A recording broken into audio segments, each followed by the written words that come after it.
All right, and we are live. So, everyone who is joining, I have with me my friend and former colleague, Zack Malone. Zack works at Blue Cross Blue Shield of Arizona, and thank you for joining, Zack. Thank you for having me on, Mr. Johnson. No problem. So, Zack actually works in a very closely related field to actuarial, and it's a STEM profession, and I figured he'd be a great person to have on because he works in healthcare economics. And I thought that would be a good topic, especially with everything happening in healthcare, and just to find out a little more about healthcare economics. So, to start off, Zack, if you could just introduce yourself, who you are, and maybe a little of your background. So as Paul said, I'm Zack. I'm 27. I met Paul about 5 years ago at my first insurance company I worked for. I studied economics at ASU, and I've always kind of been connected, or at least proximal to the actuaries. And that led to me working with this guy at two different companies, both in because healthcare economics was actually a subset of the actual actuarial department at our last job. Yep. So we worked really close together, and it's kind of my short story. Yeah, exactly. So yeah, we've known each other for a good amount of time. We've been same companies and worked kind of together. We haven't really worked on any of the same projects, but our teams have worked together. And so to kind of back up a little bit, I know you majored in economics. When was the first time you even learned about economics or wanted to go into it? Like, what kind of started that? I actually started out as a double major in pre-med and business, and I did that for about a year and a half. And I don't really know why I was pre-med. It just kind of what I chose out of high school. And then after a year and a half, I just kind of had to focus in. I was only going to switch to business. It was between my dog's biting me. That's fine. He's a crazy dog. Sometimes he runs around Zack's kitchen. He has to chase him. Can't get him.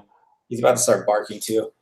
But yeah, anyway, my general business I needed to focus on, and I was going to choose between finance or economics. And I didn't know anybody. I didn't have any friends who were econ majors. So I just kind of decided to go that route because it was a little different. I knew it was similar, and I knew it kind of was broad enough and STEM enough that I could go into a lot of different things. It's quantitative. Definitely. And there's a lot of statistics in it and math in it. So I just kind of gravitated towards it. And then it wasn't until my junior year in my first upper division econ class, I'd never even heard of an actuary before. Okay, yep. Then the girl in the class, she mentioned it, and I'm like, oh, insurance, like math, and sounded kind of like a different version of like a Wall Street quant, but more for insurance, and it sounded kind of cool. And then yep. And I feel like with economics too, there's so many things that you can do. Like you said, it's in the STEM field, and it's just like it kind of gives you that base for a lot of things. I'm curious, like in your economics classes, because I really only took micro and macro, and that was it. Like, did you? And those did involve some math, but like, how much math gets involved in economics in some of the later classes? Well, for me, there's the freshmen and sophomores, they all take the intro, macro, micro classes. And basically what I went through is every other year, or actually my junior and senior year, we went through an intermediate macro and an intermediate micro. And then senior was kind of more, it wasn't called advanced, but it was more advanced macro and advanced micro. And that got into more some differential equations and some linear algebra. Not too extensive where you needed to really understand all the concepts of say linear algebra. Like you needed to know like derivatives and integration pretty well, but it was specific topics in the higher math classes, but not required per se. Yeah, no, that makes sense. So like the differential equation type stuff, did you have to like, could you basically just have a basic understanding and like you were given the formula, or did you have to do a lot of like a lot of solving of Diffie keys? I had to use a lot of Khan Academy on YouTube to learn how to do Nice. it. That is awesome. It's like we would get study guides and there would be problems and you could kind of memorize how to do them, a certain method, but the exams were never what the study guide was. So Yeah. a lot of YouTubes. I mean, we're on YouTube right now, but you can learn anything. Yeah, no, it's true. It's crazy. I was wondering because like Diffie-Q was one of like of all my math classes, that was one of the tougher ones that I took. I think abstract algebra was the hardest one for me, but Diffie-Q was up there, probably pretty close to that. So that's cool though that you had all that. So, and I know like after economics, you majored in economics, and before you were at Blue Cross, you were an intern at Scottsdale Insurance, which is where we originally met. And can you explain to everyone? I know we'll get to the economics thing in a minute, but I'm just curious about the catastrophic modeling that you did. Can you explain what you did as an intern there? Yeah, my internship was a statistical programmer slash catastrophe modeling intern. And basically we took, because that was property and casualty insurance, not health insurance like I'm in now. Yeah. And we would take like different layers of coverage for, I can't name any names, but like companies all over the country. And that primarily focused on like tornado, natural disasters, like hurricane insurance. Okay, yeah. There would be specific reports for like $10 million worth of damage for hurricanes. And I got to kind of run I think it was called the AIR Classic 2 software. And so that was cool for me because I got to see like these company names that I recognized and like kind of all their properties and their subsidiaries over the country and like what their actual insurance coverages look like. So that was interesting. And then I got bit. And then that transitioned into a lot of just coding after that. That's cool. So, I mean, in terms of getting into the catastrophic modeling, I mean, that was a pretty good job for while you were in college. How did you find that and come about that job? Like I said, I had never heard of the word actuary until I was a junior, because I know it's like really popular major now, but there wasn't a major at ASU back then. And like the last 5 years, it's really like exploded. But yeah, I got introduced to the word by my girlfriend in college. She was an accountancy and math double major, so she knew some actuarial students. So she kind of. Oh, that's right. I forgot that story. Yeah. That's right. And then about a year later, I noticed my resume was pretty barren, with other than like some part-time jobs and like high school jobs. So I wanted to really find a corporate gig to show that like I worked for a big company, that I could add value to like a corporation. So I started searching the ASU career website, and a couple pages in, I found that internship, and it's a statistical programmer, actuarial information consultants. Yep. AI. Oh, yeah. And, the word actuarial kind of drew me in. And a couple days later, I interviewed and got hired on the spot. And, it's like, it's money. It's a cool sounding internship. So I was excited. And then actually my internship only lasted 8 weeks. But me and another girl who's also an intern, Pooja, they liked both of us, and they ended up extending us as temps or contractors. And I was there for almost a year, like my whole senior year of college. I was a intern / temp. And there's my dog. It's an awesome dog. He's been nibbling on me like the whole time. What are you doing there? You want some attention? He does not like that you're giving your attention to YouTube right now. But yeah, so yeah, that was a great experience for me. Like it was the perfect balance of I interned Monday, Wednesday, Friday, and I went to school. I took all my classes on Tuesday and Thursday. And I really enjoyed the kind of best of both worlds. Like I got to focus on only work one day, and then the next day I got to just focus on school. Like I didn't have like crazy deadlines as an intern. And I got to learn a lot, and I got to work with That's a lot awesome. of people way smarter than me. And I feel like it actually helped me a lot in my econ classes. So I got to have kind of that insight to how like professionals actually think. And then rather than just like thinking how the textbook kind of way of going about things. So I feel like that really helped me a lot. It's like my grades were good throughout college, but I feel like I understood my classes a little bit more rather than just memorized stuff as I did earlier. No, that makes sense. That's awesome. And that was a cool team because we were basically, like Zach said, the team was called AIC, and we were kind of consultants for the actuarial department. So we did a lot of like the data work and the programming, and Zach did a lot of the catastrophic modeling. Not every company has like a side department like that specifically programs for the actuaries, but that's one of the things.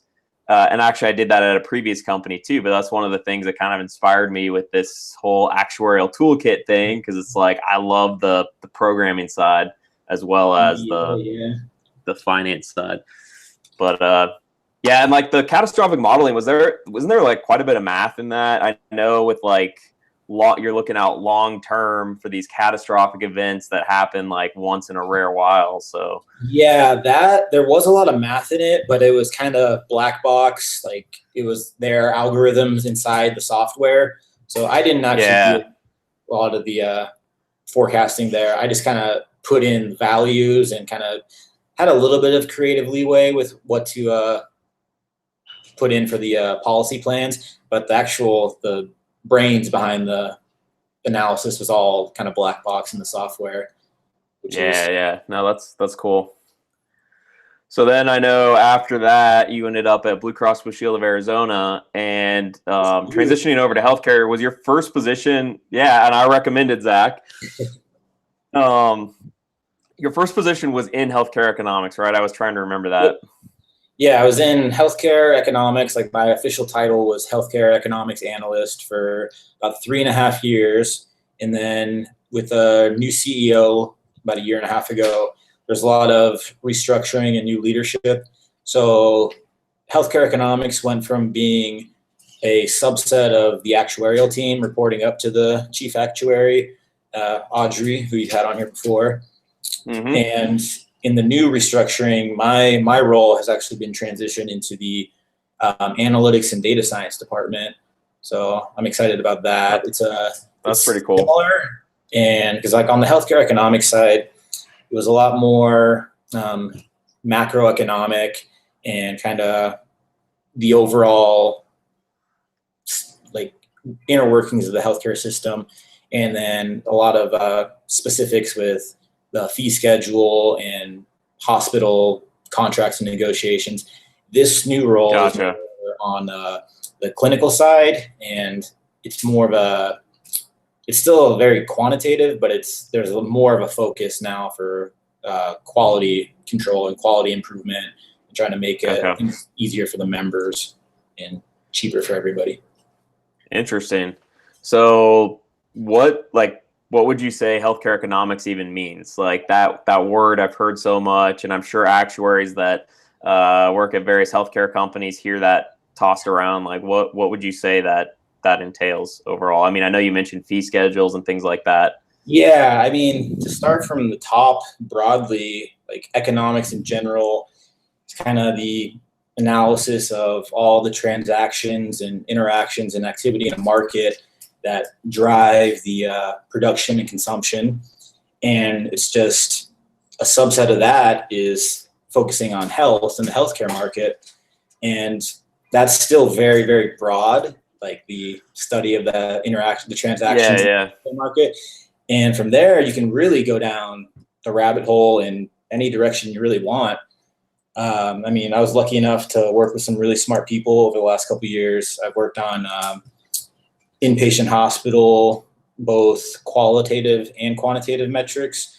like not just finances, not just how much the hospital is making or costing, but also things like the cleanliness and the staff friendliness, the timeliness. Like those things actually go, like CMS actually releases an annual star rating system, and like pretty much any hospital you want to look up, you can see what the quality ratings are, and that means something. So that's kind of cool. And then as well as like pharmacy and like specialist PCP, you can kind of go as narrow as you want or as broad as you want. Like you can really go macro or micro with it. Interesting.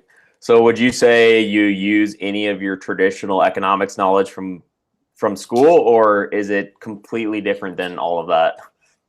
Yes, we draw supply and demand curves every day. Yeah, that's what I was wondering. We analyze the ratio of guns and butter and widgets. No, I'm just kidding. So I mean, it doesn't. No, because like all the textbook economic stuff, it's supply and demand, like production, consumption, and then you hear some like optimization stuff, a little bit of like Lagrange multipliers, and more of the mathy and calculus stuff. And in day-to-day stuff, you don't really think that you're hearing that kind of talk, but when you back up and zoom out, you kind of are. Because I think the three biggest words would be efficiency, value, and savings. And really what we're doing all the time, you know, finding ways to make any kind of healthcare cheaper while also improving the quality of it. You know, finding ways to analyzing the trends first and seeing like who's using these drugs, like why are they using these drugs? Is there any way to combat those or aid those processes? So yeah, and then some other like kind of textbook like inflation, like consumer price index, CPI. I make a report for that. I analyze that to kind of give us an external benchmark, so you can track the overall inflation as well as medical inflation, and even now it goes down to like inpatient and outpatient. It's broken out specifically. You can kind of use those public sources as external validation for our internal trends. Like the inflation's going up about 4% over the last couple of years. Like, or if ours is going up, like does that kind of match what the national or state or regional CPI says publicly? So external benchmarks like that. But as far as traditional economics go, I think the key focus is impacts and savings impact, and just efficiency. You know, it's a buzzword. Interesting. So, I mean, you've mentioned the savings piece several times, and that was actually my next question, because there's so much buzz right now, or pretty much buzz always in the healthcare world about cost. I mean, that's been a problem for years and years, and this is the constant debate with politicians and everything. So, are there ways that you guys are actually seeing to lower healthcare costs? I mean, a lot of people tend to blame the insurance companies when in reality, most of the cost is coming from, you know, providers being passed into the insurance companies. So, like, are you guys finding ways to that are significant to save healthcare money? That's classified. That's probably, I figure there could be some secretive information. No, but, like, actually, that's the kind of stuff you're working on, right? Yeah, that's actually a good point. One of the new projects I'm working on right now currently is telemedicine and telehealth, which is basically being able to meet with a provider over Skype like this right now and see if they can kind of do an online diagnosis instead of sending someone in, having them drive, pay a copay or deductible to see. Sometimes they'll go into the emergency room unnecessarily. So that's convenient. It's a lot cheaper. And I think usually the deductible or the copay is a lot cheaper than an in-office visit. So that's kind of the direction that, I mean, it makes sense with all the social media and technology that people want to be heading in that direction. Us millennials. Yeah, exactly. That makes a lot of sense. That's cool. It's actually an interesting fact, though, that the highest utilization of the telehealth and telemedicine right now, I believe it's in the 35 to 40-year-old range, not the like 20 to 28. So it's really? Yeah, it's a little surprising the demographic who's using it the most right now, at least for our members. Maybe that could partly be due to the fact that utilization just in general is lower when people are younger and more healthy. That could be part of it. That is true. That's interesting. So I know with healthcare economics, you guys work some with actuaries. Since this channel really caters to a lot of actuaries, what in general do you guys do with actuaries? Do you provide them data, or do you guys ask each other questions, or do you guys work together that much? I haven't worked directly with actuaries in my new role since August, but over my 3.5 years in my previous role, yeah. We worked a lot, again, two buzzwords, savings, impact. I would deliver those numbers to the actuaries, and they would kind of put it on the company's overall budget and savings. So we had some certain numbers that the company itself wanted to save, and the healthcare economics was the one piece, and then those all kind of get fed into actuarial to make the reserving forecasts. And I think it was only with reserving actuaries, though. I don't think I ever worked with you or any of the pricing actuaries. I would do like ad hoc stuff, like kind of run claims analyses, but dude, he's biting me like hard. He really does not want you to be on YouTube.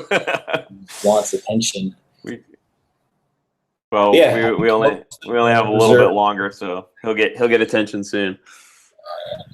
Yeah, I worked mostly with the reserving forecasting actuaries. Okay, yeah, that's interesting. No, because I remember that. I just, like, me personally, I didn't work a lot with healthcare economics, but I think it's because of the team I was on. But I also wanted to ask you what, while you've been at Blue Cross, what programs or programming languages have you used or learned? At my internship, as you know, we used VBA a lot, and that's kind of what sparked my quote unquote passion for coding. I just thought it was really fun to build stuff, and like as you and I both to this day, we still enjoy building stuff. So VBA and Excel, I pretty much lived in for my internship and my first couple years. In my new job, we pretty much live in SAS, so the traditional SAS language and like Proc SQL. We use a lot of SQL in general. We have R and Python, and while a lot of our processes are still in SAS and Excel, the new leadership is really investing in data science and analytics. So they're very encouraging about using Python, and like I've taken some Python courses for fun, trying to implement those into my work. It just sounds cooler to say you use Python rather than SAS. It does. Python and SAS, because Python, SAS, R, and SQL or SQL. Those are 4 pretty big staples of data science or actuarial or any kind of quantitative field. And do you I kind of know your background, but for the help of anyone else watching that may be interested in this type of field, did you have any background in programming, or did you learn a lot of that on the job?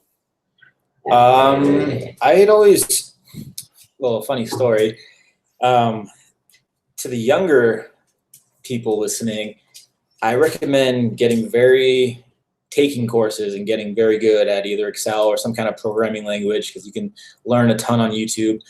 I remember my first interview for an internship that I didn't get.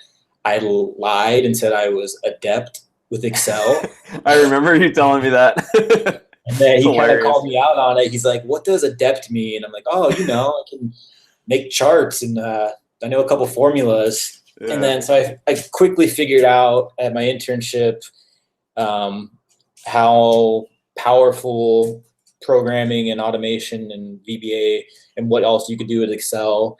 And I'm lucky that I got to work with so many smart people there that were all very skilled, because that really sparked my interest in further programming. Because VBA, I know a lot of people don't recommend VBA being the first programming language you learn because it Yeah. gets you like bad habits because it like auto-populates stuff and Yep, corrects stuff exactly. for you. But that really got me interested in programming, and we were lucky to have Bill, who I could always bug Yeah, with questions, and he would just exactly.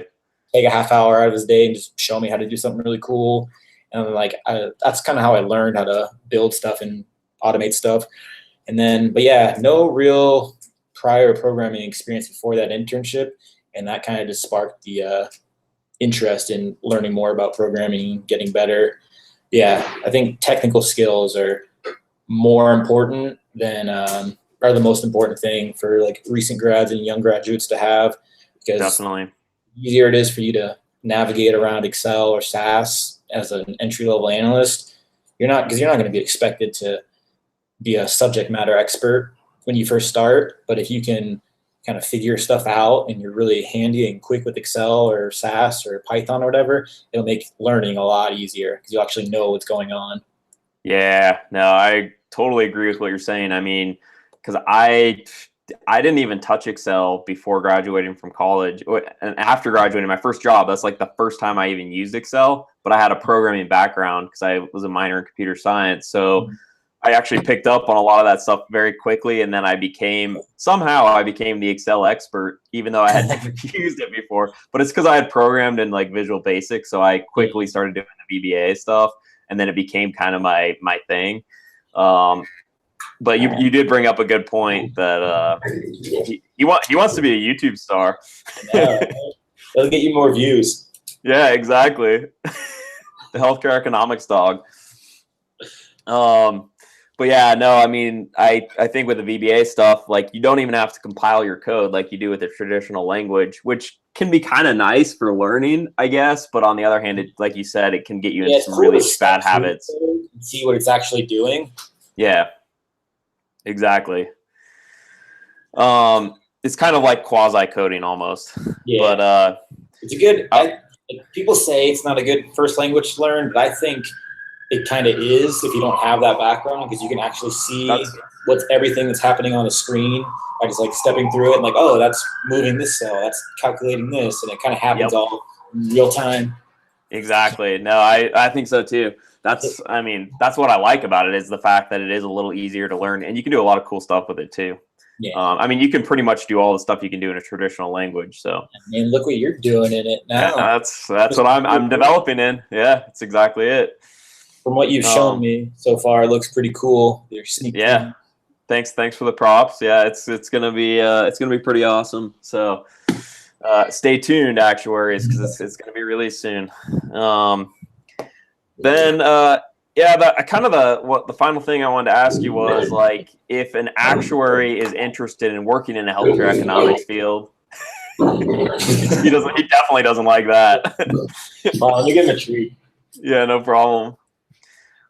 We have a brief intermission as Zach feeds the math dog. His name is Dante, right? Yeah, Dante. Sit. Jake. Good boy. Oh, good job, Dante. How did you get that? Yep. Yeah, it was on. That was awesome. That was a good intermission. I liked it.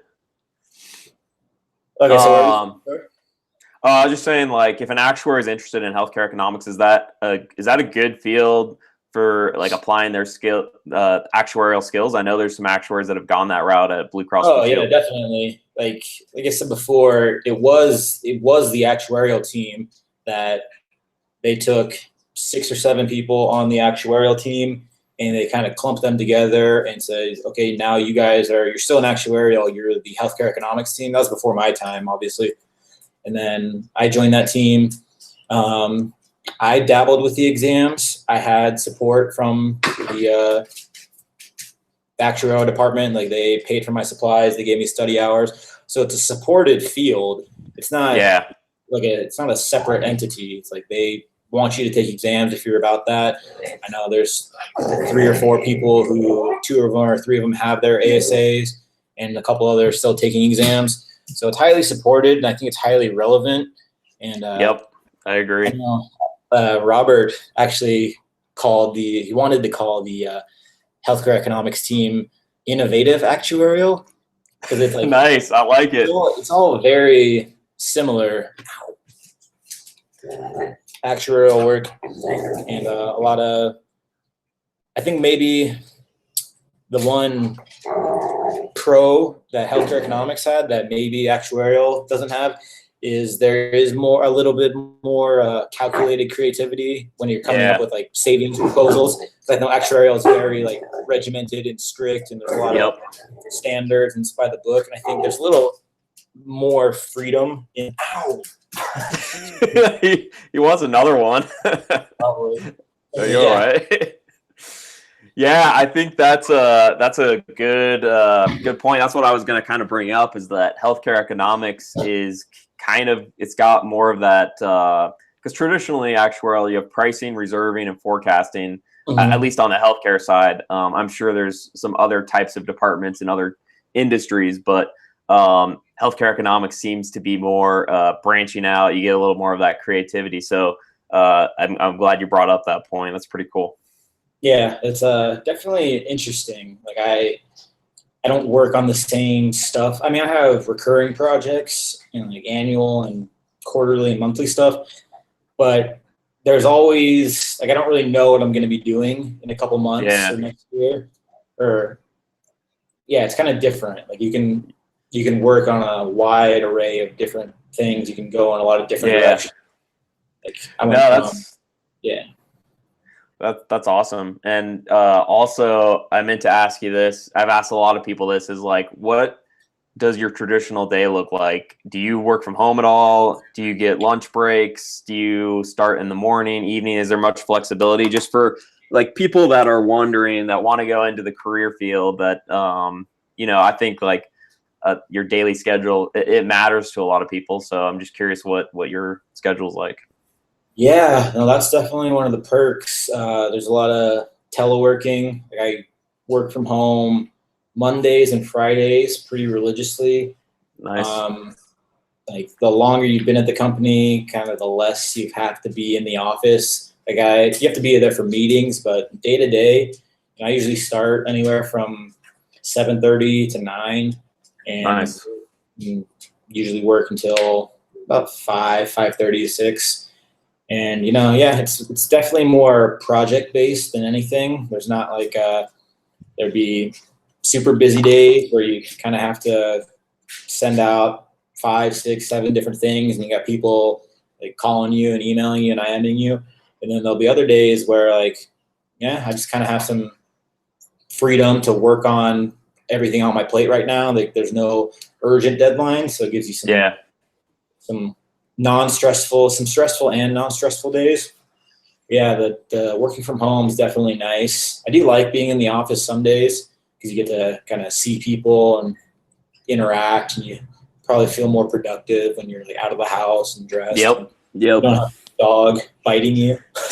Yeah, exactly. But I think a lot of analytics and STEM professions are kind of going in that direction where you don't need everybody. And it's also another way of saving money. Like people keep sharing. Exactly. You don't need everybody in the office. You don't need all those resources every day.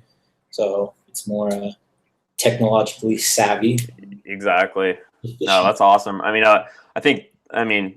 almost everyone I've interviewed has the flexibility to work from home. It's a pretty common theme now. So I think it's a good benefit to have, but it's nice having that balance, like you said. I mean, as I told you, like I work from home full time for a while, which was great, but then it's like, well, I didn't get as much of the interaction. So it's kind of nice having that balance. Yeah, because like I'm only required to be in the office 1 day a week, but sometimes that's not even enough. It's like if I don't go in on that day, I'll be like, when's the last time I talked to someone in person? Because if I don't see anybody, exactly. No, I know what you mean. All right. Well, we've gotten to half an hour here, so I'm going to ask you the final fun questions are: what is your favorite hobby outside of work? I really like going to the gym, working out, and then also playing guitar. You're pretty good at guitar too, from what I've seen. Thank you. Yeah, I just I think that also helps working from home, it's very easy to fit the gym in around that, because like you can either, you don't have to, you have a lot more time to squeeze it in before work if you want to get like a quick workout in at lunch. And then, yeah, I'd say those are my two biggest hobbies. And then also coding and learning more. I think it's fun taking those like Udemy courses or just crash courses on YouTube and like learning how to build stuff, learning how to do stuff that you don't, I don't like the black box in the real world. Like, I don't like wondering how does someone do that when I can go to YouTube and figure out, oh, that's exactly how that works. Or like, exactly. Yeah. So I like learning on YouTube. That's awesome. And the Udemy thing, I actually have in May, MJ, the fellow actuary, which a lot of actuaries I know follow him on YouTube. I'm going to be interviewing him. Yeah. He has a Udemy course, and I don't know exactly what it is. I'm going to find out. I think it's some sort of statistics course maybe, but yeah, he's developed that. So Udemy is a great resource.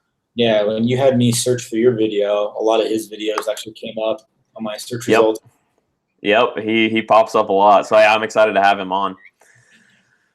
And then final question, what is your favorite food of all time?